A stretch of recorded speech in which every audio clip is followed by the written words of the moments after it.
You know those games that vanish between the headlines? The ones that didn't have massive marketing budgets or celebrity cameos, but still moved the people who played them? That's what this list is about. Because for every Elden Ring or GTA, there are dozens of hidden worlds that went unnoticed. Stories that deserved more players. Worlds that dared to be different but never got the spotlight. Today, we're diving into 10 incredible games you probably missed. Some broke my heart, others blew my mind, and a few still haunt me to this day. These are the unsung heroes of gaming, forgotten by many, but unforgettable to those who found them. So grab your controller, turn up the volume, and let's uncover 10 hidden masterpieces, starting from number 10. Number 10, Killer 7, the fever dream you'll never forget. Imagine stepping into a world that feels more like a hallucination than a video game. That's Killer 7.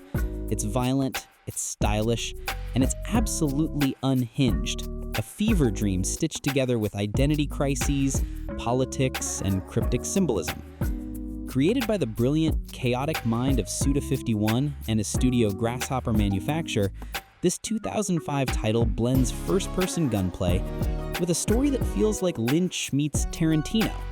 You don't just play Killer 7, you decode it. You switch between 7 personalities trapped in one assassin's body, each with unique abilities and perspectives. And every encounter, every line of dialogue, feels like it's daring you to make sense of it all. At the time, players didn't know what to do with it. It wasn't fun in the traditional sense. It was weird, it was uncomfortable, and it asked questions most shooters never dared to ask. But beneath the madness lies a masterclass in style and storytelling. IGN once called it the best game no one played. And honestly, that title fits perfectly. Over the years, its fragmented narrative has quietly influenced dozens of indie storytellers, the kind who turned chaos into poetry. Killer 7 wasn't built to please everyone. It was built to challenge you. And that's what makes it unforgettable. If Killer 7 made you question reality, our next entry takes something ancient, a classic myth, and transforms it into a heartfelt sci-fi adventure that most people sadly overlooked. Number 9, Enslaved: Odyssey to the West, the lost journey that deserved more. After the chaos and confusion of Killer 7, let's shift to something that wears its heart proudly, a game about survival, trust, and unexpected companionship in a world reclaimed by nature. Enslaved: Odyssey to the West takes the bones of a 16th century Chinese epic, Journey to the West, and reimagines it as a post-apocalyptic odyssey through the ruins of humanity. Developed by Ninja Theory, the same studio that would later craft Hellblade, this 2010 gem stars Andy Serkis, yes, Gollum himself, and Lindsay Shaw, bringing raw emotion and nuance through groundbreaking motion capture. You play as Monkey, a lone survivor with animalistic agility and quiet strength, forced into a reluctant partnership with Trip, a young tech-savvy woman who literally enslaves him to ensure her own safety. What starts as a hostage dynamic slowly transforms into one of gaming's most touching bonds. Two people finding trust in a world where everything else has fallen apart. The visuals were vibrant and hopeful, a rare twist for post-apocalyptic games. Lush greens draped over crumbling skyscrapers, sunlight spilling across forgotten highways, beauty growing from decay. But besides its heart, Enslaved was doomed by timing. It launched in the same month as Fallout New Vegas and Red Dead Redemption. And in the shadow of those giants, its quiet brilliance went almost unnoticed. Critics praised its story, animation, and music. It even earned nominations for narrative and composition awards. But sales never matched its soul. Over a decade later, Enslaved remains one of those rare adventures that make you wish more people had seen what you saw. A tale about connection, humanity, and hope rising from ruin. But if Enslaved tugged at your heartstrings, our next game takes that emotion and tears it apart completely. A shooter that looks ordinary on the surface until it makes you question everything. Number 8, Spec Ops: The Line, the shooter that broke the player. On the surface, Spec Ops: The Line looks like another military shooter. Sandstorms, soldiers, and the usual promise of heroism. But step a little closer, and you'll realize it isn't about saving anyone. It's about losing yourself.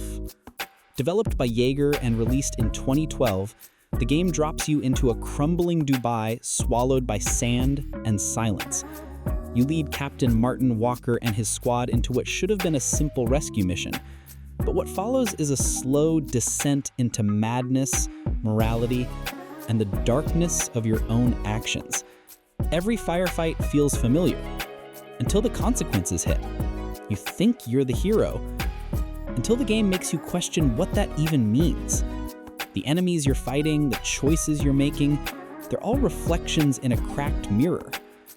It's the kind of story that doesn't just talk about war, it confronts you with it. And that's why so many players turned away. They came expecting a blockbuster shooter and left with guilt, discomfort, and questions that didn't fade after the credits rolled. Spec Ops: The Line wasn't built to entertain, it was built to haunt. And it did exactly that. Critics later called it a bold narrative experiment, a deconstruction of the shooter genre itself. Years later, it's now a cult classic studied and discussed for the way it turned player agency into a psychological trap. In a sea of power fantasies, Spec Ops reminded us that every bullet tells a story, and not every story has a hero. But if Spec Ops left you staring at the screen in guilt, the next game offers the perfect opposite, a wordless, poetic escape into peace and wonder. Number 7, Journey, the silent masterpiece. After the moral storm of Spec Ops: The Line, you need something quiet, something that breathes. And that's exactly what Journey offers. No dialogue, no combat, just you, a robed traveler, and the endless stretch of golden sand beneath a fading sun. Released in 2012 by that game company, Journey is the definition of minimalist storytelling. And yet, it says more without words than most games do with entire scripts. You awaken alone in a vast desert, drawn toward a distant mountain glowing on the horizon. There are no tutorials, no markers, no mission briefings, just curiosity, just wonder. As you slide down dunes and soar through ruins, you may encounter another player, not through usernames or chat boxes, but as a silent companion.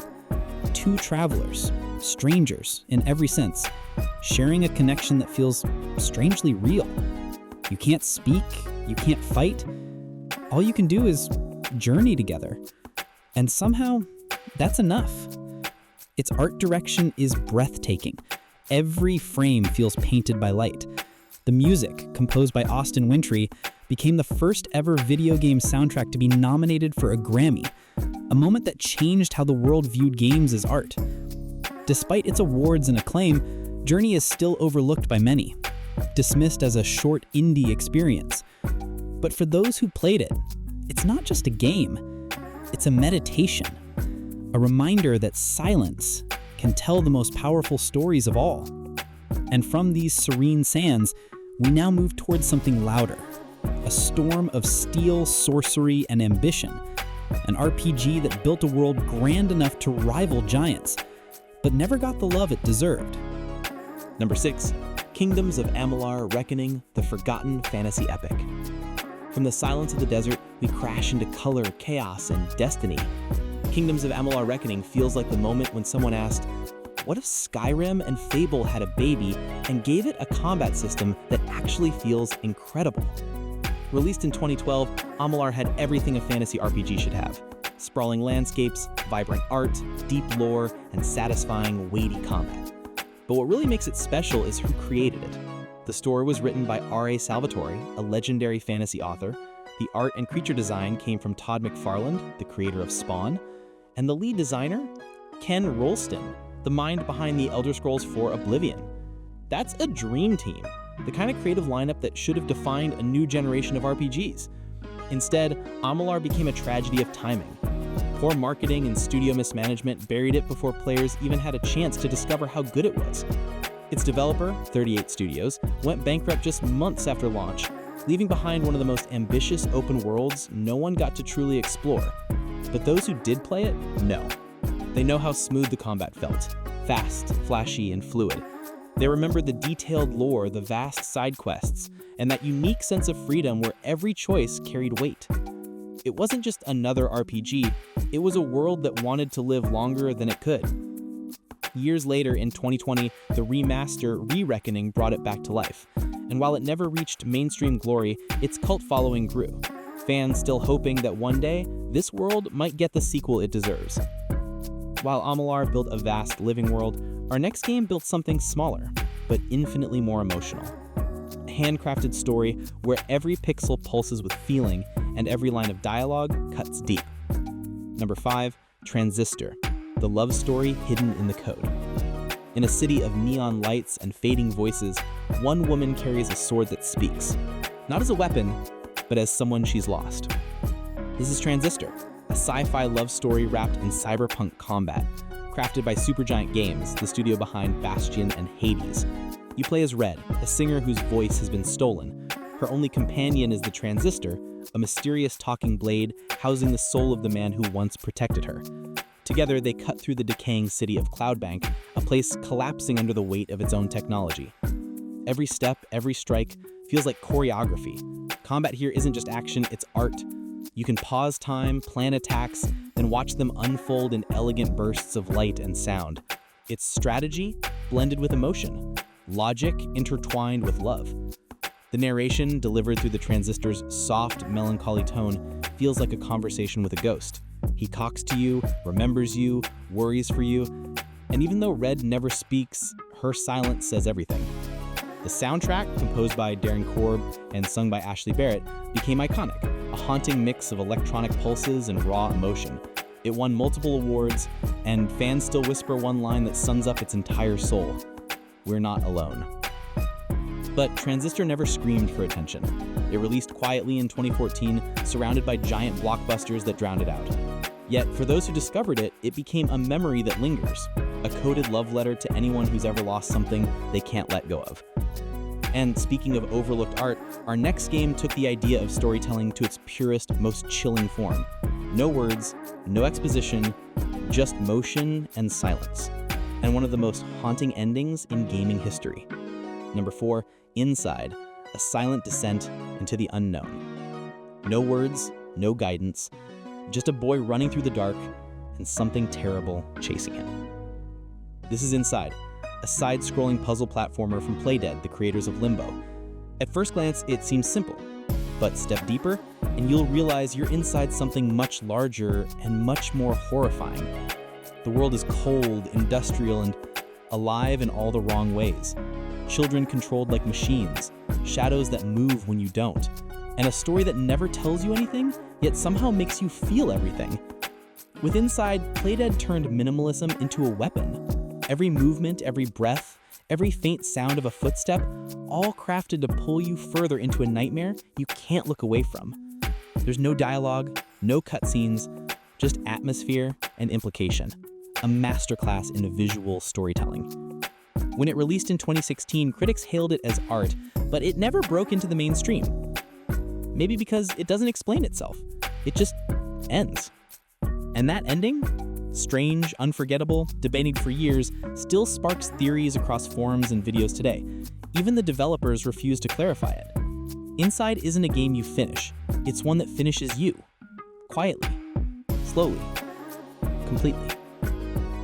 And after that chilling silence, it's time to turn up the volume for a forgotten action legend that roared onto the scene and never got the spotlight it deserved. Number 3, Binary Domain, the machines that felt more human than us. In a future where machines serve mankind, what happens when they start believing they are mankind? That's the question Binary Domain dares to ask. A criminally overlooked third-person shooter from Sega, released in 2012. At first glance, it looks like another cover-based action game. Guns, explosions, and towering mechs. But underneath all that chaos beats a heart made of circuits and conscience.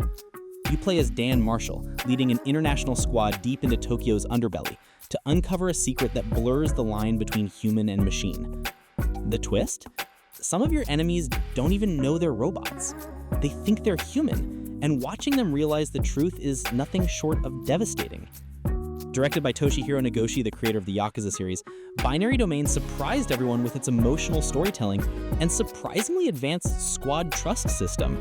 Your teammates remember your choices, judge your actions, and even react to how you speak to them through voice commands. A system far ahead of its time. But Sega didn't know how to sell it. Lost in translation, poorly marketed, it disappeared into obscurity. Yet those who found it discovered a gem that dared to ask one of gaming's oldest questions. What does it mean to be human? Binary Domain is proof that empathy can exist in metal and code. That sometimes the robots aren't the cold ones, we are. And from synthetic souls, we descend into painterly nightmares, a visual masterpiece that time forgot, but whose brushstrokes still echo in the minds of those who saw it. Number 2, The Order 1886, a masterpiece lost in time. There are games that tell stories, and then there are games that feel like stories, as if you stepped inside a film that never quite left your memory. The Order 1886 is one of those. Set in a hauntingly reimagined Victorian London, you play as Sir Galahad, a knight of a secret order sworn to protect humanity from half-breed monsters. Steam rises from the cobblestone streets, light cuts through the fog like blades of gold, and every frame looks like it was painted in oil and smoke. It's one of the most visually stunning games ever made, crafted by Ready at Dawn with a level of cinematic polish few have matched even today. But when it launched in 2015, critics didn't see its artistry. They saw its length. 4 hours, they said. Too short, too linear, too cinematic. What they missed was the intent. The Order wasn't trying to be an open-world epic. It was a focused, atmospheric experience. A glimpse into a world rich with lore, mystery, and melancholy. Its storytelling whispered rather than shouted. Its world-building hinted rather than explained. And for those who listened, it became unforgettable. Years later, players still revisit it just to soak in its atmosphere. Its flickering gas lamps, the hum of Tesla's inventions, the quiet pain behind Galahad's eyes. It's a tragedy, both in narrative and in fate. A game cut short by misunderstanding, yet immortalized by those who truly saw it. Because beauty doesn't need to be long. It just needs to linger. And now, we reach the end of our journey. Our number 1 pick. A game almost forgotten by time itself, yet unforgettable to those who experienced its light in the dark. Number 1, Sleeping Dogs. The undercover legend that deserved more. In the neon-soaked streets of Hong Kong, loyalty is a currency, and betrayal its price. Sleeping Dogs isn't just another open-world crime game. It's a human story of identity, duty, and the fine line between justice and corruption. You play as Wei Shen, an undercover cop torn between two worlds, his badge and his brothers in the triad. Every punch, every decision, every quiet moment between chaos carries the weight of someone trying not to lose himself. Developed by United Front Games, it began life as a canceled true crime sequel, rescued, reborn, and released under Square Enix in 2012. But even with its brilliant hand-to-hand combat, gripping story, and one of the most vibrant cityscapes ever brought to life, it was shadowed by bigger names and familiar franchises. It didn't have the marketing muscle of GTA, but it had something rarer: soul. Players who discovered it still speak of its world. The flickering alley lights, the roaring street races, the way Wei Shen's loyalty tears him apart piece by piece. This wasn't just about crime, it was about belonging. And that's why, more than a decade later, fans still beg for a sequel that never came. Because Sleeping Dogs didn't just tell a story, it lived one. Sometimes the most powerful games aren't the loudest. They don't break sales records or flood the internet with hype. They whisper, quietly, to those who are listening. Each of these underrated gems, from Killer 7's madness to Journey's silence, from Binary Domain's synthetic heart to Sleeping Dogs' shattered loyalty, they remind us why we play. Not just to win, but to feel. To discover something rare, something human in the worlds we escape to. Which of these hidden treasures do you think deserves a second chance? Let me know in the comments. I read every one. And hey, if you love story-driven games and deep dives into gaming's forgotten masterpieces, hit that subscribe button. Because here, We don't just play games, we remember them.